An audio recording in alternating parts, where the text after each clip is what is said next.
Good evening, and our beloved Minister for Education, respected Principal Secretary Garu, School Education, senior officers from the Board of Intermediate, friends from the media. In a short while, our Honorable Minister for Education will be releasing the results of Intermediate Public Examination March 2020. Before that, I'll take a couple of minutes just to share a few facts about this examination. More than 10.64 lakh students appear for this examination with 1411 centers across the state from the 4th of March to 23rd March of this year, and the last examination could not be conducted because of the COVID lockdown, and it was rescheduled on 3rd of this month and conducted on the, by taking all COVID protocols. In fact, in this year, we have introduced many student-friendly measures for the benefit of the students. We have a noteworthy among being, we issued the hall tickets without the signature of the principal with quick response code so that the students can directly download the hall tickets from the internet and walk into the examination center. Similarly, we also introduced know your seat in the examination center.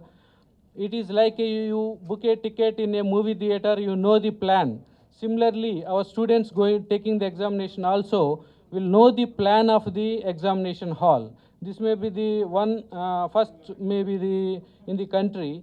Further, we also introduced CC cameras in our all examination centers and live streamed that to the board office and monitored this. All these has ensured the fairness in the examination.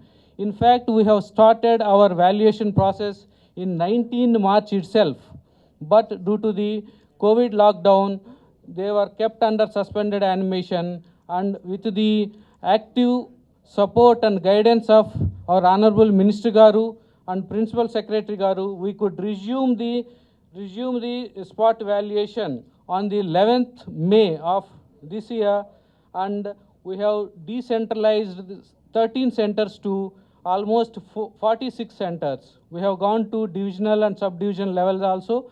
We faced a lot of challenges. Still, our officers rise to the occasion, and we are before you with the results. And we also delayed by the 2 months in declaring these results. So the situations are not in our control. Second thing, the last one is that I have one announcement to make, that the Board of Intermediate will not sanction the advertisement of these results. Nobody can display these results with the photographs, marks, and grades, either in print or electronic media. We proscribe such activities, so request the management from desist from that activities. So I take this opportunity to thank Honorable Minister Garu for guidance and valuable support, sir. Without your support, we could not have done this one. Our Principal Secretary Garu also has done a lot of support in this one so that we could release these results. Before Honorable Minister Garu declare the results, I request the Principal Secretary Garu to say a few words. Thanks. అందరికీ నమస్కారం.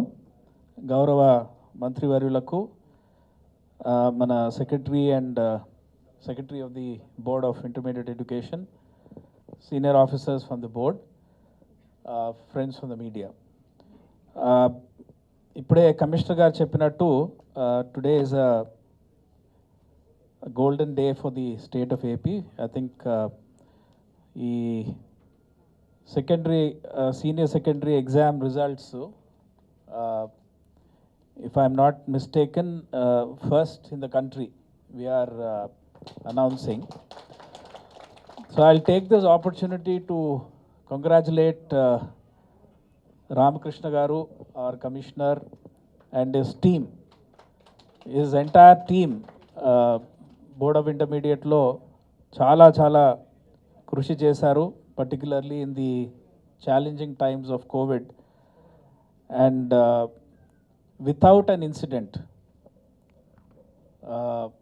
decentralized చేసాము, and we have taken all the protocols issued by MHA, and we ensured the safety of the teachers, and within a short time, and they have done exceedingly well. I congratulate all the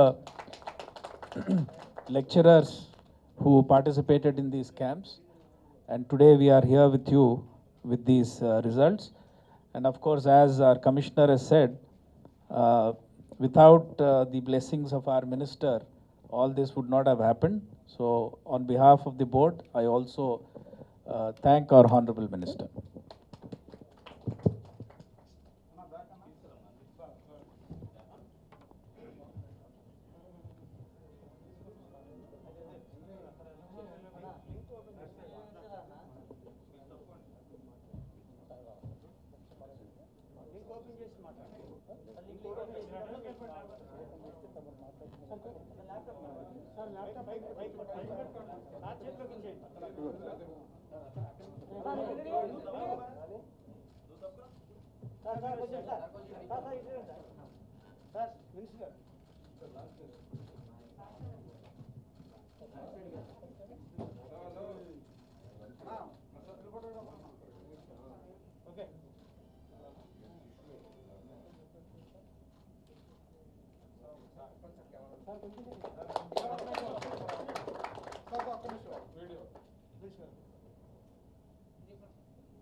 అందరికీ నమస్కారం.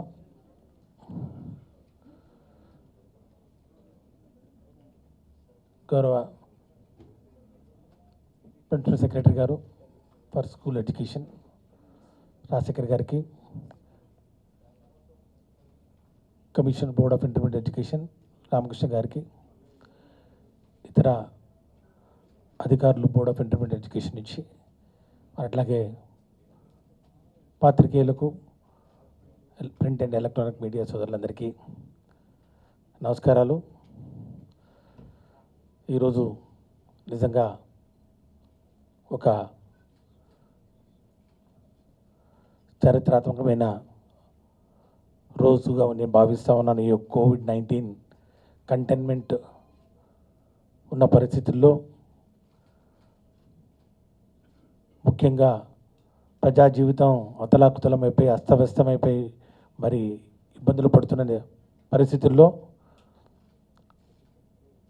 అన్నీ ఆలస్యంగా నడుస్తున్న ఈ నేపథ్యంలో ఈరోజు విద్యాశాఖ నుండి మరి ముఖ్యంగా ఇంటర్మీడియట్ బోర్డు నుంచి ఇంటర్మీడియట్ ఫలితాలు మార్చ్ 2020లో నిర్వహించినటువంటి ఇంటర్మీడియట్ పరీక్షా ఫలితాలు అందరికన్నా మరి సెక్రటరీ గారు చెప్పినట్టు దేశంలోనే బహుశా ప్రప్రథమంగా ఈ యొక్క ఫలితాలను అన్ని సవాళ్లను అధిగమించి ఈరోజు వెల్లడించడం అనేది వెల్లడించడం అనేది నిజంగా రాష్ట్ర ప్రభుత్వం మరి ముఖ్యంగా గౌరవ ముఖ్యమంత్రి వర్యులు శ్రీ వైఎస్ జగన్మోహన్ రెడ్డి గారి నాయకత్వంలో ఏ విధంగా ఈ కోవిడ్ మహమ్మారిని నియంత్రించి దేశంలోనే ఆదర్శంగా నిలిచినటువంటి పరిస్థితుల్లో వారి మార్గదర్శకంలో వారి అడుగులో వారు చూపించినటువంటి మార్గంలో నడుచుకుంటూ వారు ఇచ్చినటువంటి ధైర్యంతో ఒక ఆత్మస్థైర్యంతో ఈరోజు విద్యాశాఖలోని అందరు అధికారులు సమిష్టిగా పనిచేసి ఈరోజు ఈ యొక్క ఫలితాలను వెల్లడించడం జరిగిందని చెప్పి కూడా తెలియజేసుకుంటా ఉన్నాం. నిజంగా వాస్తవానికి వస్తే ఈ యొక్క ప్రయాణంలో అనేక సవాళ్ళను ఎదుర్కోవడం జరిగింది. పరీక్షలు అయితే నిర్వహించుకోవడం జరిగింది. ఇందాక కమిషనర్ గారు చెప్పినట్లు సుమారు 10,64,000 మంది విద్యార్థులు పరీక్ష రాయడం, 60 లక్షల పేపర్లు మరి దాన్ని వాల్యూ చేయాల్సిన పరిస్థితి. మరి వాల్యుయేషన్ మొదలుపెట్టిన వెంటనే మనకు లాక్డౌన్ రావడం, ముఖ్యంగా 19 మార్చిన వాల్యుయేషన్ మొదలుపెడితే 23వ తారీఖున మనకు లాక్డౌన్ మరి ప్రకటించడం జరిగింది కేంద్ర ప్రభుత్వం. అంటే పట్టుమని 4 రోజులు కూడా నడవకముందే లాక్డౌన్. ఇక ఎప్పుడు మరి నార్మల్ లైఫ్కు వస్తుందా అనేది మరి ఇట్ ఈస్ ఎనీబడీస్ గెస్. ఇలాంటి పరిస్థితుల్లో తిరిగి మళ్ళా లాక్డౌన్ 11వ తారీఖున మళ్ళా కమెంట్స్ అయిన పరిస్థితి మనం చూసాం. మరి ఆ రోజు నుంచి మరి లాక్డౌన్ తర్వాత ఈ యొక్క వాల్యుయేషన్ను స్టార్ట్ చేసుకోవడం జరిగింది. సుమారు 25 రోజుల పాటు, అంటే 11 మే నుంచి 6 జూన్ వరకు 25 రోజులు, లాక్డౌన్కు ముందు ఒక 4 రోజులు, అంటే సుమారు ఒక నెల రోజుల పాటు ఈ యొక్క కార్యక్రమాన్ని ఎలాంటి ఇబ్బందులు లేకుండా నిర్వహించాల్సిన మరి పరిస్థితుల్లో 100% అనుకున్న ప్రకారం ఈ యొక్క స్పాట్ వాల్యుయేషన్ కూడా నిర్వహించుకోవడం జరిగింది. ఎందుకంటే ఇంకా అందరిలో ఎంతో భయాందోళనలు, ఎన్నో అనుమానాలు, ఈ యొక్క మహమ్మారి ఏ విధంగా ప్రబలిపోతుందో మనం చూస్తూ ఉన్నాం. దీన్ని కట్టడి చేయడం, దీనికి ఒక పద్ధతి అంటూ లేకుండా పోయిన పరిస్థితుల్లో ఒక ప్రోటోకాల్ చేస్తూ, జోన్ల వారీగా వీటిని విభజన చేస్తూ, టెస్టులను పెంచుతూ పూర్తిగా ఈ యొక్క కోవిడ్-19 వైరస్ను మరి నియంత్రణలోకి తీసుకొస్తూ ముఖ్యమంత్రి గారు మరి ఇచ్చినటువంటి ఆ నాయకత్వం, చూపించినటువంటి ఆ మార్గం నిజంగా దేశానికే ఆదర్శం అని చెప్పి కూడా ఈ సందర్భంగా సవినీయంగా మనవి చేసుకుంటూ, అదే మార్గంలో ఈ యొక్క స్పాట్ వాల్యుయేషన్ కూడా నిర్వహించుకోవడం జరిగింది. సాధారణంగా అయితే 13 జిల్లాల్లో స్పాట్ వాల్యుయేషన్ జరుగుతుంది.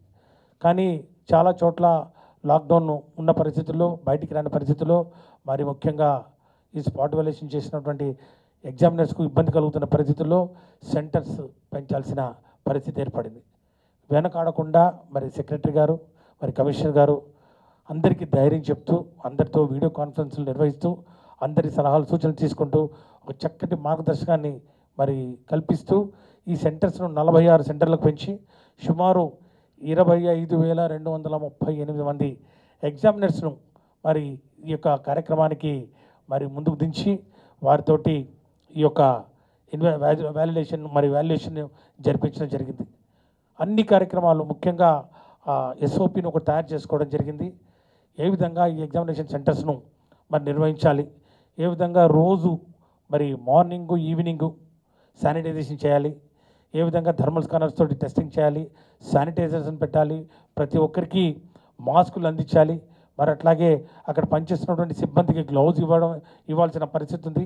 మరి ఇలాంటి అన్ని ప్రికాషన్స్ ఏ ఒక్కటి కూడా విడిచిపెట్టకుండా, ఎక్కడ ఆలస్యం కనిపించకుండా పరిపూర్ణంగా ఈ యొక్క ప్రోటోకాల్స్ ఏవైతే కేంద్ర ప్రభుత్వం వారు, ఆరోగ్య శాఖ వారు, అట్లాగే హోమ్ మినిస్ట్రీ వాళ్ళు ఇచ్చినటువంటి ప్రోటోకాల్స్ అన్నింటినీ తూచా తప్పకుండా పాటిస్తూ 25 రోజుల పాటు ఈ యొక్క స్పాట్ వాల్యుయేషన్ నిర్వహించుకొని ఈరోజు ఈ యొక్క ఫలితాలు వెల్లడించడానికి మరి కార్యక్రమాన్ని మరి పూర్తి చేసుకోవడం జరిగిందని చెప్పి కూడా నేను మనవి చేస్తూ ఉన్నాను. మరి రాబోయే రోజుల్లో కూడా ఖచ్చితంగా ఈరోజు ఇంటర్మీడియట్ బోర్డు ఏ విధంగా అయితే స్పాట్ వాల్యుయేషన్ నిర్వహించి మరి రాబోయే రోజుల్లో మరి ఈ యొక్క అడ్వాన్స్ సప్లిమెంటరీస్ నిర్వహించబోతుందో ఇది ఖచ్చితంగా అందరికీ ఆదర్శవంతంగా నిలుస్తుందని చెప్పడంలో ఏమాత్రం సందేహం లేదని చెప్పి కూడా తెలియజేస్తూ ఉన్నాను. ఎందుకంటే ఇంకా చాలా చోట్ల పరీక్షలు నిర్వహించాల్సి ఉంది.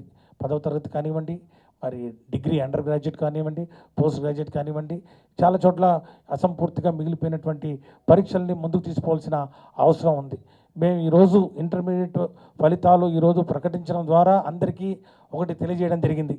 అన్ని ప్రికాషన్స్ తీసుకొని, ముఖ్యంగా పనిచేస్తున్నటువంటి సిబ్బంది కానివ్వండి, అధ్యాపకులు కానివ్వండి, వారి యొక్క ఆరోగ్య భద్రత ప్రధాన అంశం ఈరోజు రాష్ట్ర ప్రభుత్వానికని తెలియచెప్పే విధంగా ఒక్కటంటే ఒక్క ఇన్సిడెంట్ కూడా మరి ఏది పాజిటివ్ కేసు లేకుండా పరిపూర్ణంగా నిజంగా దేవుడి దయ, మరి అట్లాగే మా నాయకుడు ముఖ్యంగా మా ముఖ్యమంత్రి గారు ఇచ్చినటువంటి ఆత్మస్థైర్యంతో ఈరోజు మేము ఈ యొక్క ఇంటర్మీడియట్ ఫలితాలని ప్రకటించుకోగలిగామని చెప్పి కూడా తెలియజేస్తూ, మరి ఈరోజు కమిషనర్ గారు చెప్పినట్లు అనేకమైన సంస్కరణలు కూడా చేపట్టడం జరిగింది. ఈ సంవత్సరం అధికారంలోకి వచ్చి ఏడాది పూర్తయిన సందర్భంగా ఈరోజు మేము గర్వంగా చెప్పగలం, విద్యాశాఖలో జరిగినటువంటి పెను మార్పులు ఏవైతే ఉన్నాయో, సంస్కరణలు కానివ్వండి, సంక్షేమ కార్యక్రమాలు కానివ్వండి, మరి ముఖ్యంగా మరి పారదర్శకత కానివ్వండి, నిజంగా ఖచ్చితంగా రాబోయే రోజుల్లో దేశానికి ఒక ఆదర్శంగా ఆంధ్రప్రదేశ్లో జరుగుతున్నటువంటి సంస్కరణలు ఖచ్చితంగా అందరి దృష్టికి వచ్చి రేపు అవి మార్గదర్శకంగా నిలిచి మరి దాన్ని అనుసరించే రోజు కూడా దగ్గరలో ఉందని చెప్పి కూడా తెలియజేస్తూ, ఇంటర్మీడియట్కి వస్తే ప్రధానంగా మరి సీసీ కెమెరాలు మరి వాడడం కానివ్వండి, మరి అట్లాగే ఈ యొక్క టెక్నాలజీని, సాంకేతిక పరిజ్ఞానాన్ని విరివిగా మేము వినియోగించుకోవడం జరిగింది. ఉదాహరణకు సెంటర్స్ను లొకేట్ చేసుకోవడానికి ఒక యాప్ను తయారు చేసుకోవడం జరిగింది. అట్లాగే know your seat in the examination hall అనే దాన్ని వెబ్సైట్ ద్వారా కూడా మరి చేరే విధంగా కూడా ఏర్పాటు చేసుకోవడం జరిగింది. ఇలా అనేక సంస్కరణలను మరి అమలు చేస్తూ మరి ఈరోజు ముందుకు వచ్చి ఈరోజు ఈ యొక్క ఫలితాలను ప్రకటించడం జరిగింది. ఇక ఫలితాలకు వస్తే ఒక చిన్న అనాలిసిస్, ఈ యొక్క ఇంటర్మీడియట్ పరీక్షా ఫలితాలు 2020 మార్చిలో నిర్వహించిన ఆ పరీక్షల ఫలితాల మరి సమీక్ష ఒకసారి చూసుకుంటే, మొదటి సంవత్సరంలో ఫస్ట్ ఇయర్ ఇంటర్మీడియట్లో 5,07,230 మంది పరీక్షలకు హాజరు కాగా 3,05,60 మంది పాస్ అవడం జరిగింది. పాస్ పర్సంటేజీ మొదటి సంవత్సరానికి 59%. అట్లాగే సెకండ్ ఇయర్కి వచ్చినట్లయితే 4,35,655 మంది మరి పరీక్షకు హాజరవడం జరిగింది. అట్లాగే 2,76,389 మంది పాస్ అవడం జరిగింది. Pass percentage 63%. దీంట్లో మరి బాలురు బాలికల మధ్యన మరి ఈ యొక్క అనాలిసిస్ ఒకసారి చూసుకున్నట్లయితే, గర్ల్స్కి వస్తే మరి ఫస్ట్ ఇయర్లో 2,57,619 మంది అపియర్ అయ్యారు. 1,64,365 మంది పాస్ అవ్వడం జరిగింది. Pass percentage 64%. ఇది బాలుర కన్నా బాలికలు అత్యధికం. ఎందుకంటే బాలురకు వస్తే ఫస్ట్ ఇయర్లో అపియర్డ్ 2,49,611, పాస్డ్ 1,36,195 మంది. Pass percentage 55%. సో మొదటి సంవత్సరం బాలురు 50% మంది పాస్ అవుతే గర్ల్స్ 64%, అంటే 64% పాస్ అవడం జరిగింది. సెకండ్ ఇయర్కి వస్తే గర్ల్స్ 2,22,798, 2,22,798 మంది అపియర్ కాగా 1,49,010 మంది పాస్ అవడం జరిగింది. Pass percentage 67%. అట్లాగే బాలురకు వస్తే బాలురు 2,12,857 మంది అపియర్ అవ్వడం జరిగింది. పాస్ అయిన వాళ్ళు 1,27,379 మంది. Pass percentage 60%. ఇక జిల్లాల వారీగా పాస్ పర్సంటేజీ ఒకసారి విశ్లేషించుకుంటే, top 3 districts: Krishna first year 70%, second year రిజల్ట్స్లో 70% మరి సాధించి మొదటి స్థానంలో ఉంది. అట్లాగే వెస్ట్ గోదావరి అండ్ గుంటూరు మొదటి సంవత్సరం 65% పాస్ పర్సంటేజెస్ తోటి రెండో స్థానంలో ఉండగా, సెకండ్ ఇయర్లో వెస్ట్ గోదావరి 71% తోటి రెండో స్థానంలో ఉంది. ఇక విశాఖపట్నం 63% పాస్ పర్సంటేజ్తో ఫస్ట్ ఇయర్లో మూడో స్థానంలో ఉంది.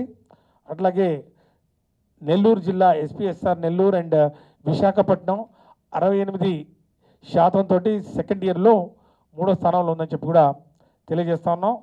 ఇక ప్రభుత్వ పాఠశాలల్లో పాస్ పర్సంటేజ్ చూస్తే విజయనగరం మొదటి స్థానంలో, ఫస్ట్ ఇయర్ అండ్ సెకండ్ ఇయర్లో రెండు మరి 2 ఇయర్స్లో కూడా విజయనగరం ప్రభుత్వ పాఠశాలలో హైయెస్ట్ పాస్ పర్సంటేజ్గా మొదటి స్థానంలో ఉంటే, వెస్ట్ గోదావరి రెండవ స్థానంలో ఉంది. మొదటి సంవత్సరం రెండవ సంవత్సరం రెండు కలిపి. అట్లాగే మొదటి సంవత్సరంలో శ్రీకాకుళం కూడా మరి వెస్ట్ గోదావరితో పోటీ పడుతూ రెండవ స్థానంలో ఉంది. ఇక మూడో స్థానంలో కృష్ణ మొదటి ఫస్ట్ ఇయర్ రిజల్ట్లో మూడో స్థానంలో ఉంది. మరి చిత్తూరు సెకండ్ ఇయర్ రిజల్ట్స్లో 3వ స్థానంలో ఉందని చెప్పి తెలియజేస్తా ఉన్నాం.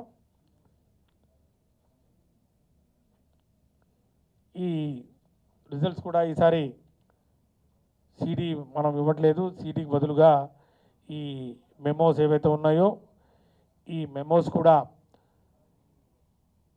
వెబ్సైట్లో పెట్టడం జరిగింది. సుమారు 17 వెబ్సైట్స్ను మరి ఈరోజు గుర్తించి వాటికి లింక్ను కూడా ఇవ్వడం జరిగింది. ఆ వెబ్సైట్ లిస్ట్ కూడా మీరు స్క్రీన్ మీద చూడొచ్చు. ఆ స్క్రీన్ మీద ప్రధానంగా ఫస్ట్ ఇయర్ రిజల్ట్స్ మాత్రం వాటికి సంబంధించి సబ్జెక్టు వారీగా మార్కులు మరి ఇవ్వడం జరుగుతుంది. ఎందుకంటే ఈ సంవత్సరం నుంచి మనం గ్రేడింగ్ విధానానికి స్వస్తి పలికి మరి మార్క్స్ ఇవ్వడం ప్రారంభించడం జరిగింది కాబట్టి అది ఫస్ట్ ఇయర్కి వర్తిస్తుంది. ఇక సెకండ్ ఇయర్కి వస్తే ఇంకా ఈ గ్రేడింగ్ సిస్టమ్ కంటిన్యూ అవుతుంది. ఎందుకంటే ఫస్ట్ ఇయర్ వాళ్ళ గ్రేడింగ్ ఇచ్చారు కాబట్టి సెకండ్ ఇయర్ కూడా వాళ్ళకి గ్రేడింగ్ విధానంలో వారికి కూడా మరి రిజల్ట్స్ను మరి వెబ్సైట్లో పొందుపరచడం జరిగింది. ఈ షార్ట్ మార్క్స్ మెమో కూడా ఈరోజు వెబ్సైట్లో అప్లోడ్ చేయడం జరిగింది. 15వ తారీఖు నుంచి కూడా ఈ యొక్క మార్క్స్ మెమో విద్యార్థులందరికీ అందుబాటులో ఉంటుంది. వాళ్ళ hall ticket number plus date of birth ఈ రెండు మరి పొందుపరిస్తే ఖచ్చితంగా ఈ యొక్క సమాచారాన్ని మీరు తీసుకోగలరని చెప్పి కూడా తెలియజేసుకుంటూ మరి ఈరోజు చక్కటి మరి కార్యక్రమం చాలా శుభదినం ఈరోజు మాకు విద్యాశాఖకు. ఒక మొదటి అడ్డంకిని అధిగమించాం. ఈ కరోనా కోవిడ్-19 ఈ కంటైన్మెంట్లో ఈ రిజల్ట్స్ను రికార్డ్ టైంలో పూర్తి చేసి ఈరోజు మరి ఫలితాలను కూడా వెల్లడించడం అనేది ఈ ప్రభుత్వం వైఎస్ఆర్ కాంగ్రెస్ పార్టీ ప్రభుత్వం గౌరవ ముఖ్యమంత్రి వర్యులు శ్రీ వైఎస్ జగన్మోహన్ రెడ్డి గారి నాయకత్వంలో ఏ విధంగా మేము పనిచేస్తున్నాం అన్న దానికి ఒక మచ్చుతునక ఇది ఒక నిలువెత్తు మరి ఒక ఉదాహరణ. ప్రజల కోసం ముఖ్యంగా ఎన్ని ఆటంకాలు ఎన్ని అడ్డంకులు ఎదురైనా కూడా ప్రభుత్వం కష్టపడి పనిచేస్తే వాటిని అధిగమించి సంక్షేమానికి అభివృద్ధికి పెద్దపీట వేస్తూ ముందుకు పోతూ ఉన్న ప్రభుత్వానికి భగవంతుడు కూడా తోడవుతాడని దానికి కూడా ఇది ఒక ఉదాహరణగా భావించవచ్చు. అట్లాగే 10th క్లాస్ మరి ఈ యొక్క supplementary advance supplementary for intermediate కూడా మరి నిర్వహించుకుంటాం ఎలాంటి ఇబ్బంది లేకుండా అని చెప్పి కూడా ఒక ధీమాను వ్యక్తం చేస్తూ ఉన్నాం.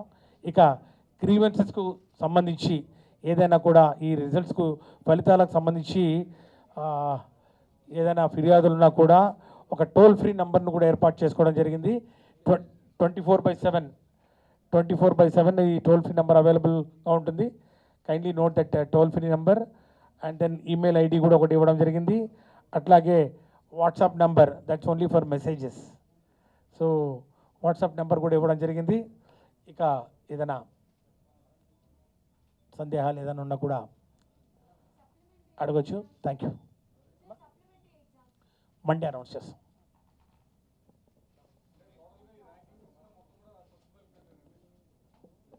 అంటే ఇక రాబోయే రోజుల్లో అబ్సల్యూట్ మార్క్స్ సబ్జెక్ట్ వారికి ఇవ్వడం జరుగుతుంది. ఆల్రెడీ ఈ సంవత్సరం ఫస్ట్ ఇయర్కి ఇవ్వడం జరిగింది. నెక్స్ట్ ఇయర్ నుంచి కంటిన్యూ అవుతుంది. అలాగే ముందుకు వెళ్తాం.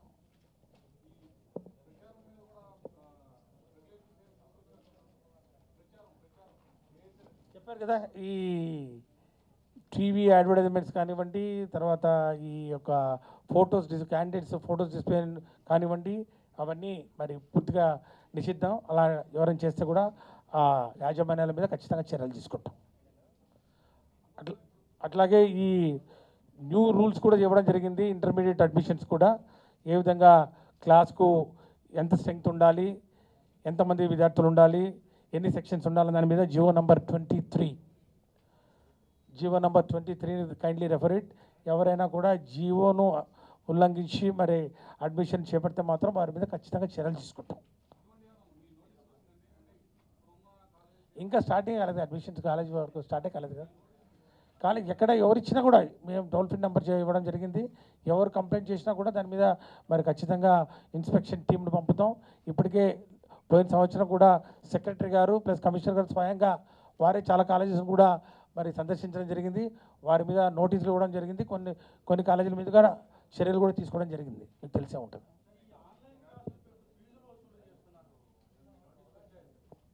ఎక్కడైతే ఎవరైతే ఈ ఫీజులు ఏవైతే ఉన్నాయో వాటి మీద వాట్సాప్ కొన్ని మెసేజ్లు వచ్చాయి. మేము మరి సెక్రటరీ గారికి కమిషనర్ గారికి కూడా ఇవ్వడం జరిగింది. మరి చెప్తాను.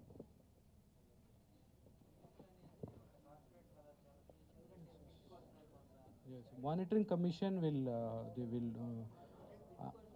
announce. In fact, we have not started the academic year, so there is no question of anybody joining.